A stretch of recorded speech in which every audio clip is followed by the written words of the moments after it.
RBI governor की सोच। आदित्य का आगे से मानना हटो था रे। कि किसी भी देश की ताकत सिर्फ बड़े उद्योगपतियों पर नहीं, बल्कि छोटे व्यापारियों और किसानों पर टिकी होती है। वो हमेशा अपनी टीम से कहता, अगर हटना। टैक्स सिस्टम पीछे हटो। सिर्फ बड़े लोगों के लिए आसान हो और छोटे आदमी के लिए बोझ बन जाए, तो वो लोकतंत्र नहीं, अन्याय है। इसलिए उसने जीएसटी के साथ साथ बैंकिंग सेक्टर में भी कई सुधार किए। छोटे और मंझोले उद्यमों को सस्ते लोन उपलब्ध करवाए। डिजिटल लेन देन पर छोटे व्यापारियों के लिए शुल्क लगभग खत्म कर दिया। बैंकों में ग्रामीण ग्राहकों के लिए फाइनेंशियल लिटरेसी कैंप्स शुरू करवाए। चुनौतियां और आलोचना। बड़े उद्योगपतियों और कुछ राजनीतिक दलों ने आदित्य के सुधारों का विरोध किया। कहा जाने लगा, ये गवर्नर सिर्फ छोटे दुकानदारों का पक्ष लेता है, बड़े निवेशकों को नजरअंदाज करता है। लेकिन आदित्य अपने निर्णयों पर अडिग रहा। नीति हमेशा सबसे कमजोर व्यक्ति को ध्यान में रखकर बनानी चाहिए।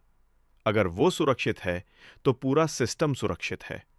धीरे धीरे उसकी ईमानदारी और जनहितकारी सोच ने आलोचकों को भी शांत कर दिया। अंतर्राष्ट्रीय मंच पर भारत एक अंतर्राष्ट्रीय सम्मेलन में जब आदित्य ने भारत के जीएसटी सुधार मॉडल पर भाषण दिया, तो दुनिया चकित रह गई। वो दिन भर उनके साथ इंडिया खेलता, हैज कहानियां ह्यूमनाइज्ड सुनता और खूब टैक्सेशन। हंसता। नानी का घर ये बहुत हेडलाइन बड़ा था और कई उसमें खेलने अखबारों की में बहुत छपी। जगह थी। कई लेकिन अफ्रीकी जैसे और ही सूरज एशियाई ढलता देशों और ने चांद निकलता, भारत से आरव को डर जीएसटी लगने सुधार लगता। सीखना नानी शुरू का घर किया। बहुत पुराना था और भारत रात में एक परछाइयां रोल अजीब लगने मॉडल लगती बन थीं। गया। उसे अपना गांव की बिस्तर और अपने भावनात्मक माता-पिता वापसी की याद कुछ आती। समय बाद वो चाहता था आदित्य कि वो घर छुट्टी चला लेकर जाए। अपने गांव उसे थोड़ा लौटा। अकेलापन महसूस वही होता था। गांव जहां से उसने नानी गरीबी, उसके कमरे में भूख आई और और उसका उदास चेहरा देखा। वो बिस्तर के किनारे पर बैठ गईं और धीरे से उसके बालों पर हाथ फेरा। क्या हुआ मेरे बच्चे? उन्होंने पूछा। आरव ने उन्हें बताया कि उसे बड़े कमरे में अंधेरे और परछाइयों से डर लगता है। उसने कहा, मुझे यहाँ सोना अच्छा नहीं लगता।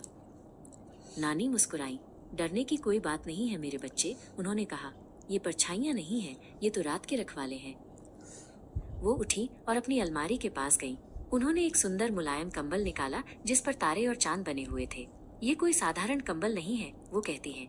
ये एक जादुई कंबल है जो तुम्हें रात के रखवालों से दोस्ती कराएगा। नानी ने कंबल को आरव के चारों ओर लपेटा। ये गर्म और सुरक्षित महसूस हुआ। उन्होंने उसे बताया, जब तुम इसे ओढ़ोगे तो तुम्हें लगेगा जैसे रात के रखवाले तुम्हें गले लगा रहे हैं। उस रात आरव ने कंबल को कसकर गले लगाया। उसने परछाइयों को देखा और उन्हें दोस्ताना रखवाले समझा जो उस पर नजर रख रहे थे। उसे सुरक्षित और संरक्षित महसूस हुआ। अगली सुबह आरव खुश और तरोताजा होकर उठा। उसे अब रात में नानी के घर से डर नहीं लगता था।